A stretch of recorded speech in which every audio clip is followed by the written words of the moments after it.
series. What's that? I'm not supposed to be reviewing Judgment Day. So which episode am I? Oh, I see. Alright.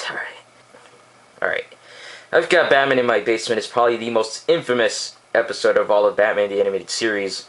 For such an infamous episode, it doesn't start off too bad with a standard heist that turns into Batman tangling with a vulture. Oh, but just you wait.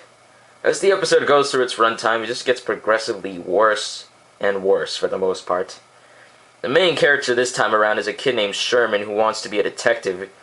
He sees a vulture not native to Gotham, which leads to him and his friend Roberta to follow it to its master, the Penguin. Unlike Rupert Thorne, I do like it whenever the Penguin shows up. Not to say I hate it when Rupert Thorne shows up, but I think the Penguin is more interesting.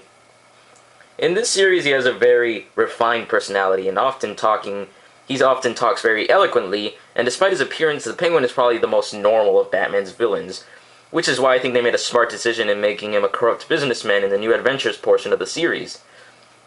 The Penguin is voiced by Paul Williams, who, like virtually every principal character of the show, is well cast.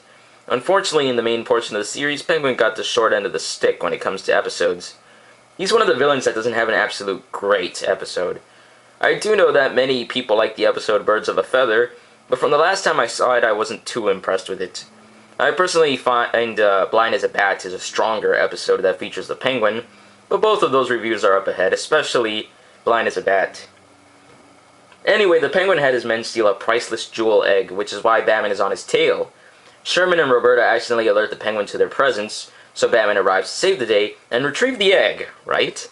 Please? Except he's hit with knockout gas. So he can make space. So Batman can make space for the kids for the rest of the episode and only show up at the end to save their butts. I think that's the main reason why this episode is so weak. There's no story reason for Batman to be taken out for most of the episode, and unlike most past episodes, the guest stars here don't go through any interesting character arcs. So the two kids make their way to the Batmobile with Batman. I swear, it's a true miracle that the kids or anyone else don't die in this scene. First of all, they touch all these controls on the Batmobile that can activate its weapons, such as missiles and flamethrowers. They also activate this gas to keep the Penguin's men away, and the kids naturally cover their mouths so as not to breathe it. When they manage to shut the door to the Batmobile, you can clearly see the gas is still inside the car, yet the kids are perfectly fine and not choking on the gas inside the car. Oh no, it doesn't stop there. Then they try to drive away and almost run over the Penguin in the process. Then Sherman brings Batman to his basement. Ha! Such a clever title. And this is where all the logic just jumps out the window. Roberta tries to call the police, obviously a good move, right? But Sherman stops her and says that a detective must always protect his client's identity. What? First of all, it's true that the kids might not know this, but Commissioner Gordon probably wouldn't let his police officers unmask Batman.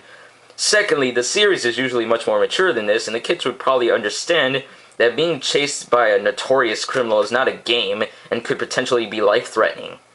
Yet, by the end of this episode, it becomes, no offense to this movie, pretty much Home Alone. Then the neighborhood jocks that make fun of Sherman get involved and help them fend off the Penguin. Probably the biggest insult to this episode is that both Batman and the Penguin especially are reduced to incompetence.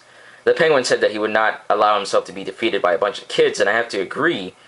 To be fair, it is Batman that defeats the Penguin and not the kids, but the episode dragged it out twice as long having Batman be knocked out.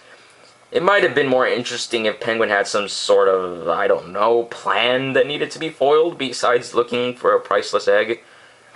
There is a similar episode to this in Spider-Man the Animated Series, where a child ends up saving Spider-Man, but a slight improvement with that episode is that Spider-Man is not taken out of the plot and goes through some kind of character arc that is nowhere to be found in I've Got Batman in my basement. I could probably go on about this, but to be honest, I'm not even having fun making fun of this episode. It's not an unwatchable episode, but it's such a step down from what the series is normally like. If I liked Sherman at all before, it probably left me when his mom gets home and he asks Batman if he's single. I'm sure that was meant to be cute, but I sometimes don't have a sense of humor, and I didn't find that amusing. Animation here actually reflects how the episode goes itself. It starts off decent and all the characters look on model, but the animation and drawing gets progressively worse and worse as well.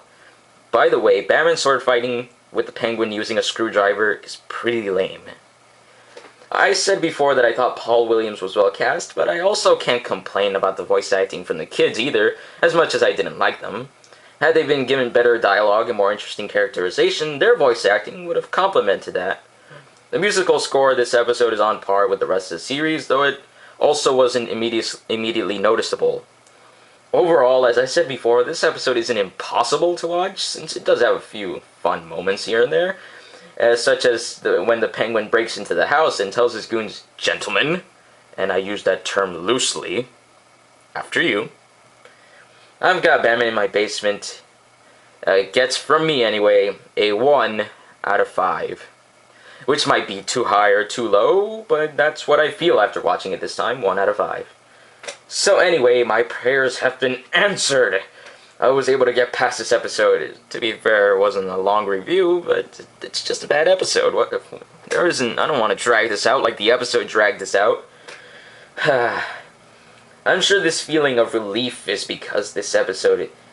let me rephrase that. I'm not sure the feeling of relief I'm feeling right now is because this episode isn't good and it's over, or, the more interesting option, or because we finally reached episode 14. A feeling of joy is almost literally swelling through me, because I can proudly say, next week, stay tuned for a review of the masterpiece, Heart of Ice.